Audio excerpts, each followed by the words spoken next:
Hey, good evening, everybody, and welcome to the Dan Wickline Show. It is July 27th. Can you believe that already? Hey, Ed, how you doing? I wasn't quite sure I was going to do a show tonight because I wasn't really sure what I was going to talk about.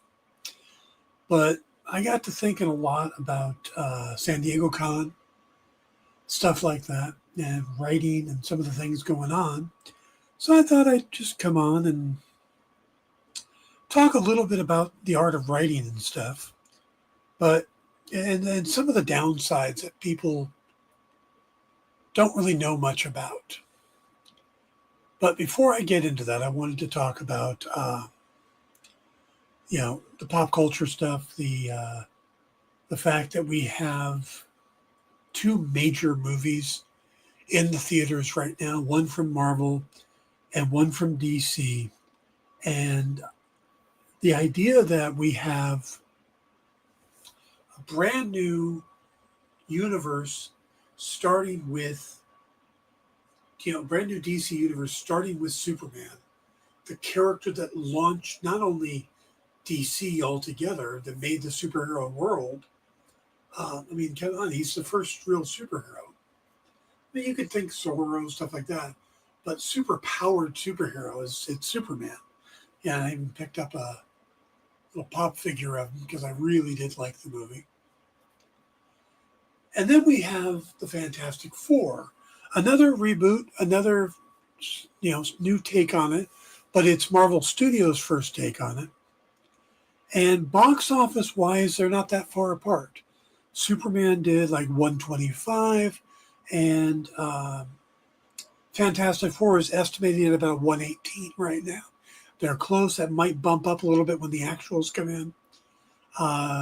Fantastic Four did a little better overseas.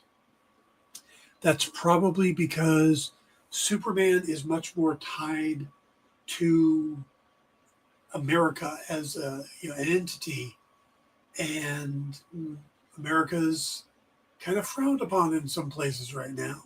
So, not going to get into the politics of that, but so that's brought the international market for Superman down, but Fantastic Four did better. So that's really cool. That both of them are doing well. Superman just passed 500 million. I think it's at 502 million. So half a billion.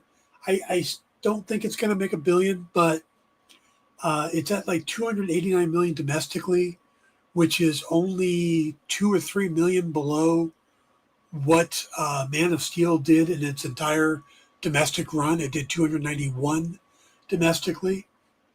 Yes, I know, adjusted for inflation, stuff like that. But we're also in a time where not as many people go to the movies, and the pandemic really has made viewing at home more popular. I mean, I wonder, just you personally out there, how many movies have you gone to the theater to see this year compared to what you used to do in like 2013? How many did you go then? I know that I went to the movies a lot more then. Not so much now. Like I said, that was the first movie I went to in 2.5 years. And the pandemic was a big part of that, but also my physical health. But I do love the fact that, again, the comic that started DC and the comic that started the Marvel Age are both being represented in the movie theaters right now, and they're getting well received reviews and well received box offices. And I love that because there shouldn't be a DC versus Marvel thing. It shouldn't be a competition, because if Marvel does well, it's going to get more people to see the DC movies. If DC does well, it's going to get more people to see the Marvel movies. And if both of them are doing well, it's going to get people to go into the comic shops and go into the toy stores and buy the products. And that'll keep these companies in business. And these are the characters we love. These are the characters we grew up on. And I don't know about you, but I want to see more comics. Yes, it's what I do. I'm a comic writer, but I've never worked for Marvel. I've never worked for DC. Well, I did some pitches for DC, but that's about it. That's, you know, I don't have a horse in the race, or whatever the term is. But if they do well, it brings up the whole industry. And we look at what's going on this weekend in San Diego, this giant convention that all of the studios run to, and fans sell out. And I mean, I went to my first comic convention was in 1994. It was this little tiny con. Well, no. Okay, let me back this up. I went to my first comic convention when I was 10 or 11 years old at the Biltmore Hotel, and that's where I met Jack Kirby. I didn't go to another one, and as the first one I went to as a writer and a exhibitor was in 1994. And this was at the Pomona Fairgrounds, or the LA Fairgrounds, and just had ash cans and stuff. I didn't even have a published book then. But in 1995, I went to my first San Diego Comic-Con. And I didn't even know I could go. I didn't know that I could put in saying, hey, I'm a professional, and I put in for a pro badge. I found out in 1994 when one of the artists working for me doing the comics and stuff for Hardline said, hey, can you write me a letter so I can get into Comic-Con? I'm like, I can write it. I don't know if it's going to do you a damn bit of good. And it got him in. So I did that for myself the following year. And I went to Comic-Con, and it was amazing to see this place, this mecca of nerddom, and this was before the movie studios went. This was when it was filled with retailers and publishers, and that was it. And it was half the size of what it is now, maybe even a third. I'd show up and I'd walk up and down all the aisles saying hey to everybody I know, and then I'd go about my business. On the last day, I'd go up and down the aisle saying goodbye to everybody and go home. And then the following year, I exhibited there for the first time with my first published book. And now it's 30 years later, and the beard is much grayer. And I haven't been to a Comic-Con many years. I think 2017 was my last. But the last convention I went to was in 2019, before the pandemic. And when the pandemic hit, I didn't go to cons. And then right after is when I started having some issues with my legs and stuff. So I haven't been to a convention in 6 years. And now I'm watching all the coverage from down there. God, I miss it. And it's more than just, I like to, con's fun. No, it's more than that.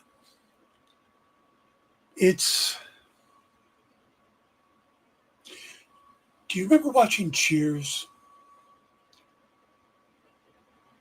Every episode of Cheers, Norm would walk into the bar, and everybody in the bar turned and yelled out, Norm!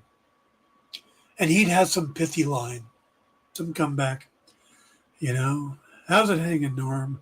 Or how's it going, Norm? Oh, it's a dog-eat-dog world, and I'm wearing milk-bone underwear. It's one of my favorites. That's what Comic-Con is for people in the industry. Because you walk in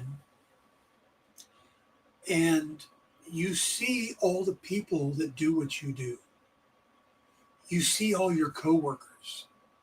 If you work a 9-to-5 job where you go into an office every day, you have that person sits at the desk beside you, and the person sits in front of you, or the office next to you, or whatever your setup is. If you work in a warehouse and you have the people that you're in the warehouse with, or if you're a driver, you have your dispatcher and the other drivers you see, and the people that do the trucks and stuff. With as a comic book person, this is what I see every day. This room you're looking into right now, this is it.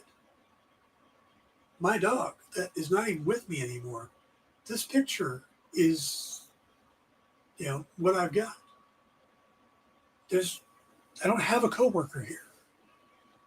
Lisa's here, my mom's here, but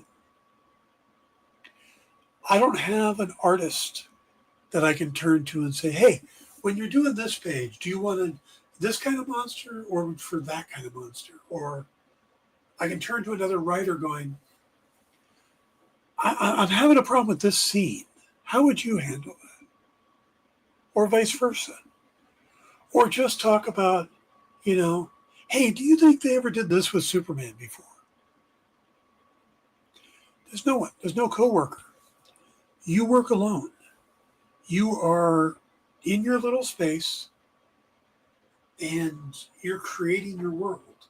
And if you're an artist, you're staring at your board all day, leaned over with a pencil, or a writer with your keyboard, or a colorist, you're using your mouse or your pad to color, letterer too. I mean, you're looking at a script and putting in words. It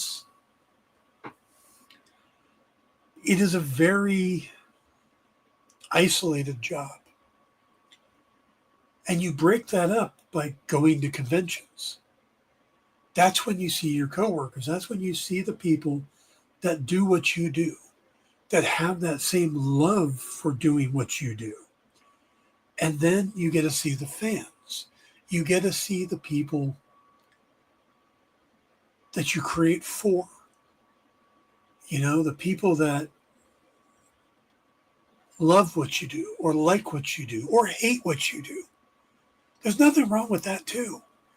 Someone comes up and tells you, you know what? I do not like what you did with Shadowhawk. You should never have brought back Paul Jonestown. It should have stayed the kid. The story didn't work. And you ask them why. And you have a discussion about it. But you're still talking about the characters you love, the work you love. And whether you're defending it or we're celebrating it, you're still having that moment.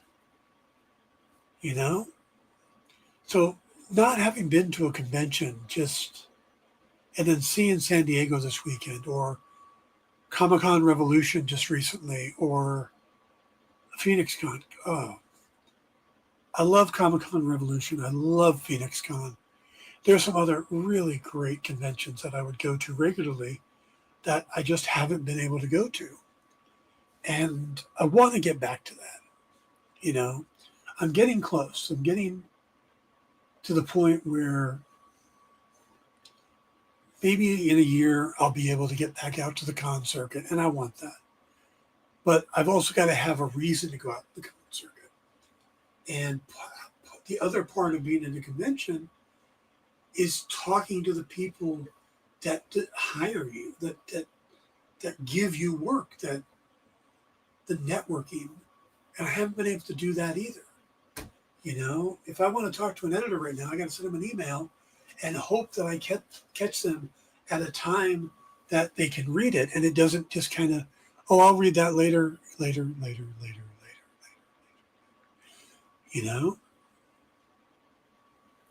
There's nothing like going up face to face and, walking up to Matt Hawkins at the Top Cow booth and saying, hey, how you doing? That's how I got work there in the first place, was at a convention in Oxnard, Ventura. And I went up to him and I said, Matt, I want to work for Top Cow, and I'll do it for free so you can see what I can bring to the table, what I can do with your characters. And he bluntly turned around and said, I cannot let you work for free, but I'll see what I can do. And sure enough, we connected after that. He hired me to do an issue of Artifacts, and then another, and then other stuff. And I got to do the freeze there. I even ended up playing Dungeons and Dragons with the guy. He's a great guy, but I, haven't been in that much contact with him lately because I haven't run into him. I haven't seen him, and that's the tough part about not going to conventions, and for seeing everything going on at these shows and just sitting here going, oh man, wish I was there, you know? Dynamite just did a great show. They had a bunch of announcements and stuff. And I've been working with Dynamite on and off mainly on for 6 years. But I'm on that outside, I do stuff for them. I do promotional stuff. But, I do karma for them. But I would love to have been there, even just in the audience to support, Blake and David and Jimmy and Amanda who were making these announcements. So I do feel a little forlorn this weekend, not being at the conventions or not being able to see, the good friends I have in the industry. I haven't seen Steve Niles in forever, and I used to co-write with him. I used to show up at whatever signings he would do and just hang out, or Gus Vasquez is in town. He came in from back east.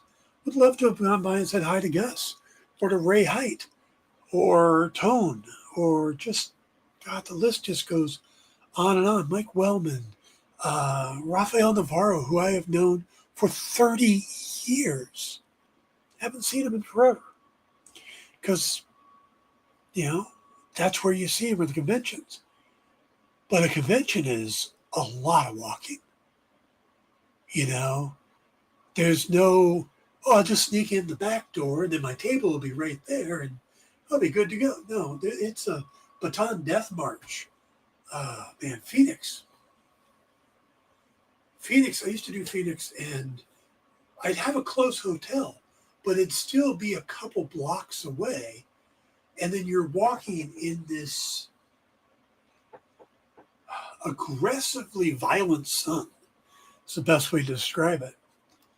And you just are just drenched by the time you get to the convention center. And then you get inside and the AC is beautiful. But the problem is you're drenched and suddenly you've got to chill. And you're like trying to dry out and you're going, oh my God, okay. And then you still you downstairs and then once you get in the convention center, you're not in the front where the doors are. You're going to be in Artist Alley. So you've got to walk halfway, if not more, through the convention center to get to your table. So, it is a young person's sport. It is for people in really good shape. And I'm not there right now. Hell, I haven't been there in a long time, but I still used to be able to do it. But now it's like, this is going to hurt. So I'm hoping to get back to that next year. And then I got to hope the conventions will give me some tables. That they'll feel that I'm a draw, But deal with that when it comes up.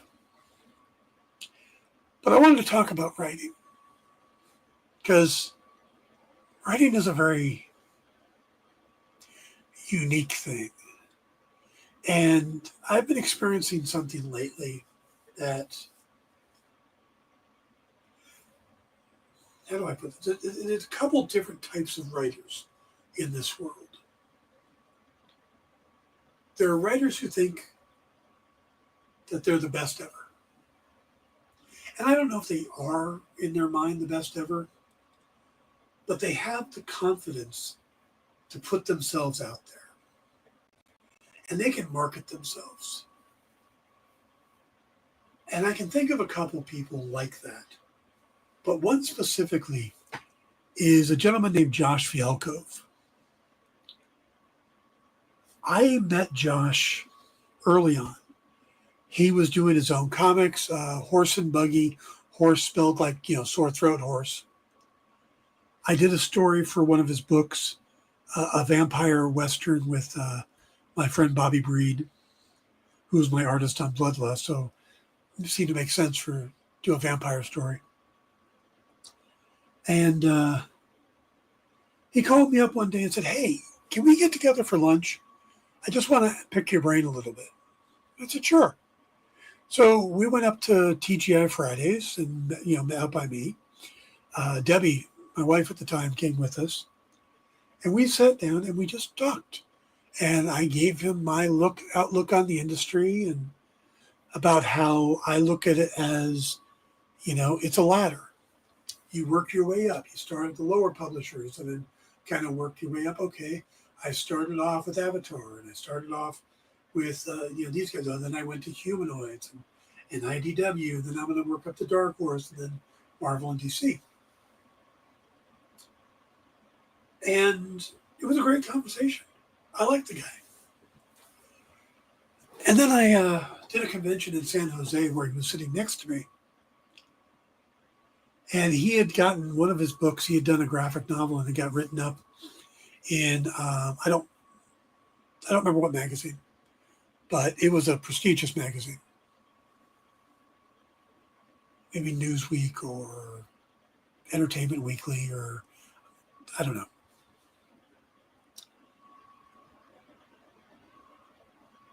But he was using that as a selling point. He had the article and was telling, people came by, "Hey, this is my new book. It was written up in this magazine. Is one of the best new books of the year." Blah, da, da. And he had it down. And he was standing in front of his table. He was pressing the flesh, and he was selling books. And I'm not that guy.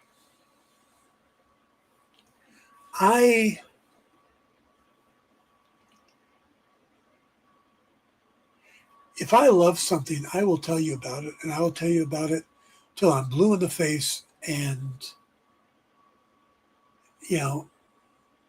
just sell it to you because I think it's great.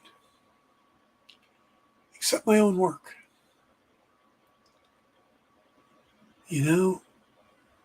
I got these things in my head that tell me, you suck. You're not good. It picks apart everything. I'm 6.5 chapters into Chaos Game. Like 1,800 words, 18,000 words. And I know when I write it, I like it. But then I start kind of pulling it apart. And the only way I get through this is I don't look back. I do what no writer's supposed to do. I just write it. I just start and I keep going. I don't go back. Because so many writers get caught in that, where they go back and they nitpick and nitpick and nitpick and pull things apart and they never get finished. And I know that's me. I know I would do that. So the way around that is I don't go back. When I finish a chapter and I move on to the next one, unless I am specifically adding something for story, like I need to make a reference to smell of fresh paint here to explain this here. That I'll do. Otherwise, I don't go back and massage, rework a scene, reread, because I will get stuck on it. So what I do is I write the entire book. And I give it to Salome Jones, who is a godsend to me. And she will go through and she'll edit. And she'll tell me where things don't work continuity-wise. She'll go through grammatically. She'll go through and tell me where things don't work, where things I need to show, not tell. She is my second draft. And she's brilliant. Now, she doesn't rewrite it. She doesn't change it. Sometimes she'll make a suggestion, but overall, she'll just highlight the areas specifically that need to be changed and why. And she'll send them back to me. And I'll go through and I'll make those changes. And most of the time, I just do them. I don't fight it. Sometimes I do. We have this running thing where I love the word haver. It's a Scottish word that means to weigh things over in your mind. You've probably heard it in the song, I Would Walk 500 Miles. Well, I try to work that into my books at least once a novel. She hates the word. Just hates it. Can't figure out why I keep using it. Always tries to get rid of it, and I always put it back.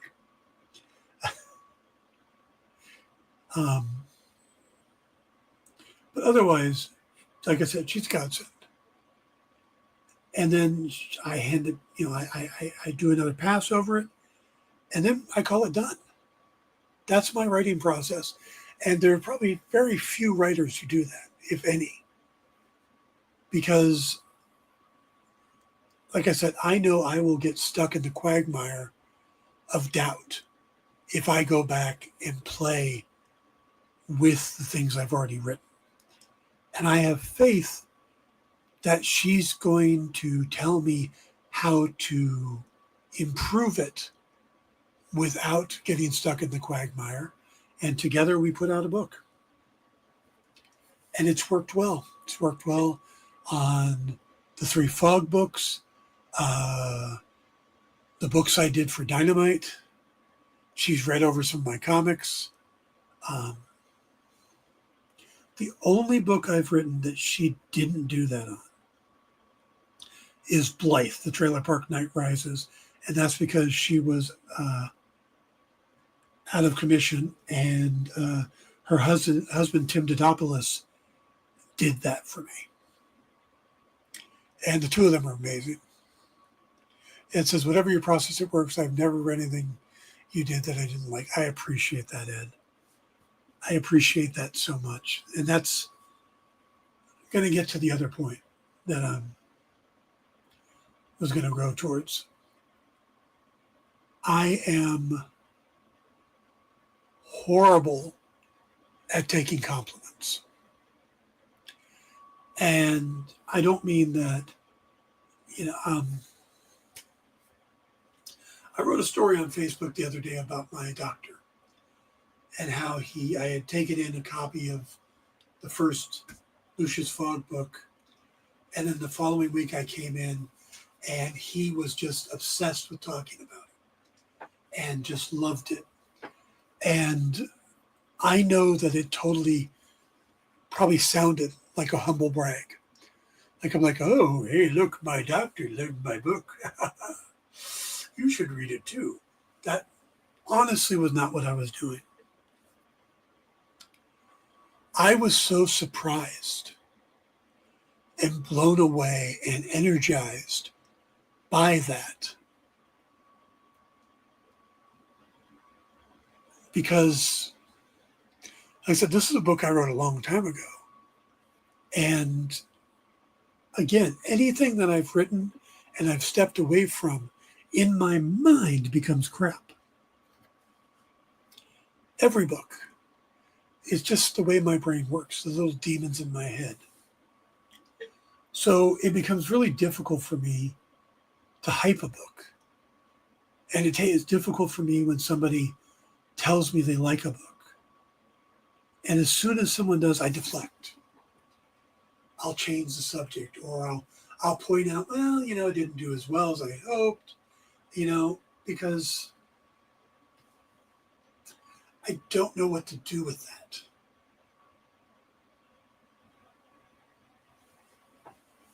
Spirit of New Orleans says, have you ever heard of the deal Amazon has where they'll publish and print anything you send them?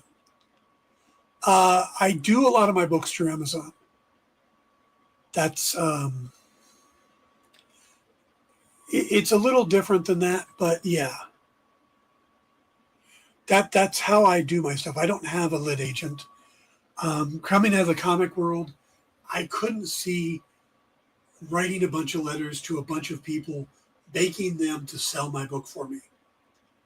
I tried a little bit, got fed up, and just started doing my own books, putting it out through Amazon. So, Spirit, that's how I do my stuff.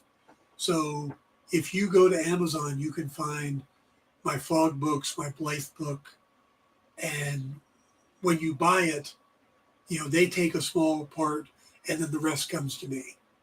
There is no publisher. I'm the publisher. I'm the agent. I'm everything in between. So, but yeah, that's how I do a lot of my work, Spirit. Um, anyway, so when somebody compliments my work, I kind of shut down, or I justify it in my head as, oh, they're being really nice. Like I was watching a video today of from San Diego Con of the Peacemaker 2 panel, and they introduced Tim Meadows. And Tim looked at him and went, thanks, Mom, for all the applause. It's like the only person that would applaud for him is his mother. Now, Tim Meadows is awesome. But that's kind of what it feels like when somebody compliments me. It's like, you're being nice. You're a sweet person. And I appreciate that so much. But I know it's trash. I know it's garbage. And it's not. I know it's not. Because I get good reviews. I get good feedback. But again, in my mind, I don't know how to deal with it. And then it happened this week. I got an instant message from somebody that I have an amazing amount of respect for. And I don't want to say who it is. But she used to work in comic publishing. Now she's off doing other things. But she said that she had come across my post, wanted to be supportive, bought the first Fog book, and absolutely loved it, and has ordered the second book. And I was like, oh my God, thank you so much. I'm currently working on the next book. And then she wrote a little bit more, also very nice, and how she loved the world and that I was building. And I didn't know what else to say. So I just put a little heart on what she said. And then I laid there racking my brain going, did I say enough? Did I not say enough? Should I have responded more? Should I have mentioned the mailing list? By the way, the mailing list is right here. Obsidian Moon, that's what I'm doing now. So that's the part of writing that people don't realize. Putting the words on the page, that's a part of it. And that's the hard part that you know about.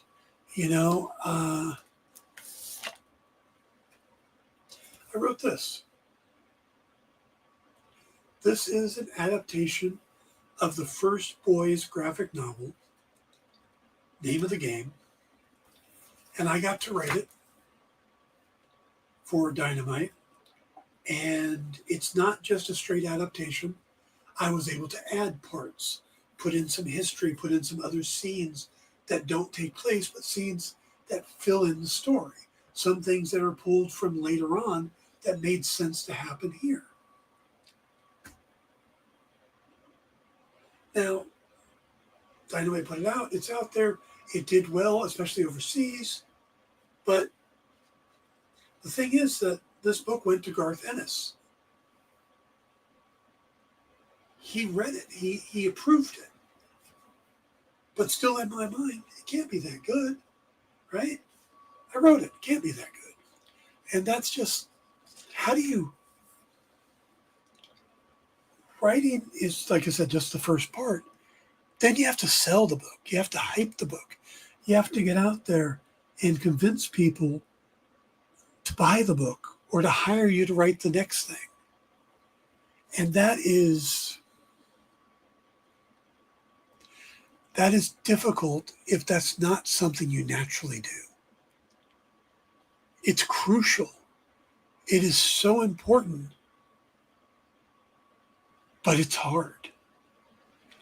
It's hard for me to sell one of my books. And it's not because they're not good. I just pull them apart. I'm my own worst critic. Like I said, my doctor, who doesn't even read urban fantasy, bought and read all 3 books in about 4 weeks and loved them to the point that he was coming in with questions and details. And I had to give him, I'm like, okay, I'm working on the next book, but if you're jonesing for more urban fantasy, Jim Butcher is probably the best in the industry.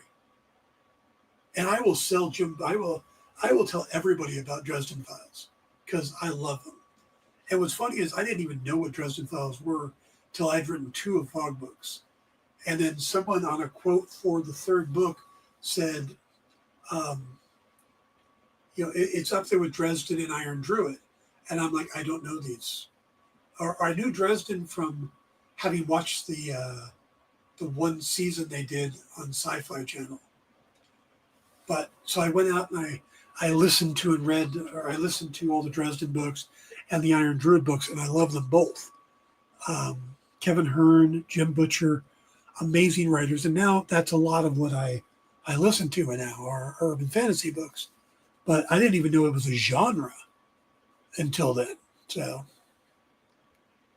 it says imposter syndrome. I do that myself all the time. Nothing to do is ever. Yes, there you go. There is a term for it, imposter syndrome, as Ed points out. And a lot of writers have that. And part of it is the fact that you are isolated, you're alone. You don't have coworkers to show your stuff to. Basically, I have written, like I said, 18,000 words in a story that nobody has seen. Nobody's read. I don't know if I've got Jimmy's voice back in my head right. I don't know if the story I'm laying out is working, if it's interesting. Am I giving enough detail for new readers? I don't know any of that stuff. I'm trying to do those things, but I don't have anybody reading along. And I'll get that once Salome takes a pass over it. But Salome is also super sweet. So in my mind, I can go, yeah, but she's just being nice. By the way, there wouldn't be a Fog if it wasn't for a couple people. And one of them is Salome. Because I had written the novella of Fog called 3 Little Ladies All in the Morgue, which became part of the first novel. And I had shown that to her, and she's like, no, you should write a full book. And I'm like, no. And she's like, no, you really should write a full book. And she kind of pestered me until I came up with the dumbest idea I ever had in my life, which was to write it live on Twitter, which I did back in 2009, I think it was. I actually wrote the first Fog novel live on Twitter. So I would write the sentence in the 141 characters or whatever it was, and I'd post it, and then I'd write the next sentence and next sentence. And that's kind of where I got my writing style. And so Salome is that. Another person that was James Artemis Owens, who writes some amazing dragon tales, and he's just an amazing artist and author. And I gave him a copy of the novella at San Diego Con one year. And I thought I was, I'm just like, I didn't expect him to actually read it. Because again, you get free stuff at the con. But not only did he read it at the show, came back to me the next day, and simply went, you need to write more of this. And those are the kind of things that inspired me,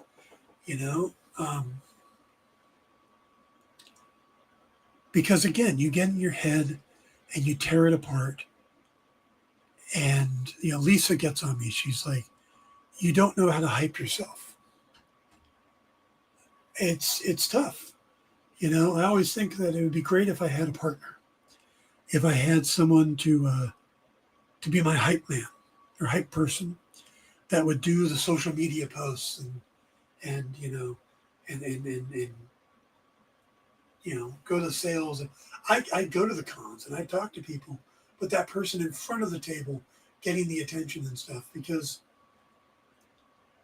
that's an act for me. It's like when I sit down to write Jimmy, I have to become Jimmy because it's a first person book. And I have to remember how he speaks, his cadence, his stuff like that, and the way he talks and the way he'll respond to things. Well, it's the same thing doing a convention when I'm working the crowd and I'm trying to sell books. It's an act. I'm an introvert. And no one ever believes me when I say that. But I am absolutely an introvert. Didn't know I was. Didn't understand what introvert meant. To me, introvert meant you hated people. Extrovert meant you liked people. I don't hate people. Okay, as I get older, I do. But I enjoy going to conventions. I enjoy talking to people. But as an introvert, doing that drains me, takes all my energy. So by the time the convention is over, I am a wreck. I come home and I'm exhausted. Extroverts go to a convention and they come home energized and ready to go and ready to draw the next page or write the next book. So that's a big thing. I get my energy from being alone and being in my head and stuff like that. So everything about a convention is the antithesis of who I am, and networking and stuff like that. I walk up the imposter syndrome. I walk up to an editor at a convention and I assume they look at me like I'm a total amateur. I have no idea what I'm doing. They don't know why I'm there. And they're just going to be nice until I leave. Because that's what it does in here. So that's the part of writing that a lot of people don't get. And if you're a writer and you're not that way, that is awesome. I am happy for you. I am, all the success Josh Fialkov had, I am happy for him. Because, he's gotten writing TV and stuff like that. And I do not know how to make that jump. I'm here looking for work. How do I get the next script? How do I get the next job?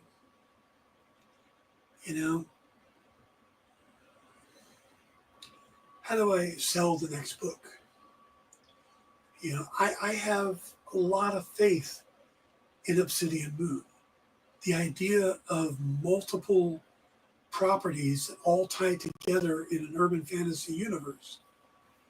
The closest we've had to that was Buffy and Angel. It was kind of what Universal wanted to do with the Dark Universe, and it didn't work. This would be something like that, but it's all new. There's no expectations going on it. You tell people, hey, we're doing a new Dracula movie, they expect it to be a certain thing. But if you just come out and say, hey, I'm doing this story about a vampire, or I'm doing this story about a patchwork man, it doesn't have to be Frankenstein. But it's a twist because all of his body parts are cold case files, unsolved mysteries. Why are they there? Why did somebody put them together, and how? How did they bring somebody back to life? That's what the heart of the book is. So I feel you, Ed, and I appreciate that, man. So, and I appreciate every time you're out there talking good about me, man. It means a lot to me. So when somebody signs up for the mailing list, it means a lot to me. Somebody buys a copy of the book, it means a lot to me. But I never know how to respond. I never know how to respond to a compliment. I'm at a point now where I say thank you and I'm quiet. Because that seems to be better than the deflecting and the downgrading, which is what I used to do. So, getting better at it.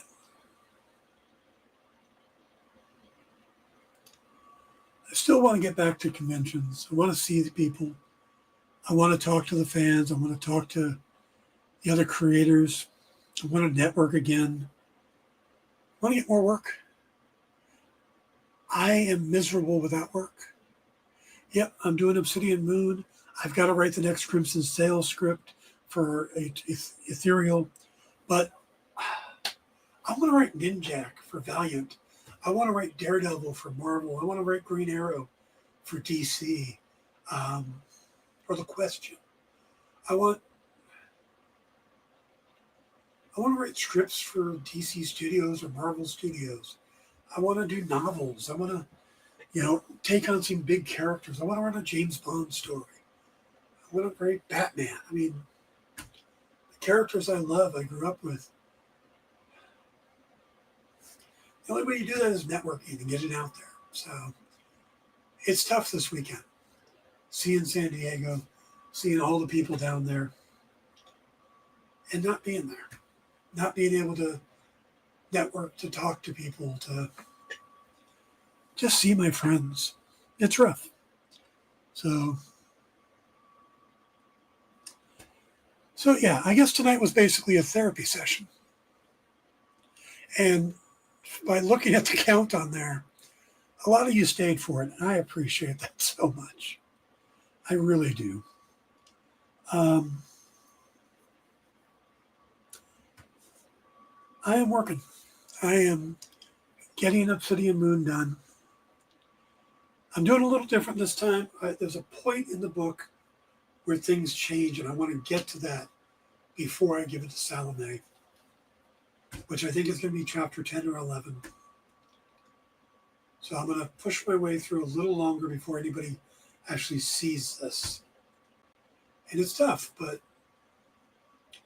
I'm hoping to do that get the rest of it done in the next couple weeks and kind of get back to my stride. So that is my hope. But I think that's it for tonight. I appreciate you guys tuning in. I will be back next week with something more fun. If there's anything you guys want me to talk about, drop me a line during the week, danwickline.com. You can message me through my website. Ed says, a lot of what you're saying speaks to me, Dan. I've been having a very hard week. And I remembered your show. You said some things I need to hear. Thank you. Ed, you're welcome. And I appreciate that you tune in, that you're here. And that's for everybody. Spirit, everybody else who's listening, everybody who gave a thumbs up or a heart or a hug, everybody who's, like I said, signed up for the mailing list or it follows me on any of these social media platforms. I appreciate it. I appreciate every single one of you. And I hope you're doing well. And just know that you're not alone. If what I'm talking about resonates with you like it does Ed, you're not alone. Just keep doing you. Keep trying.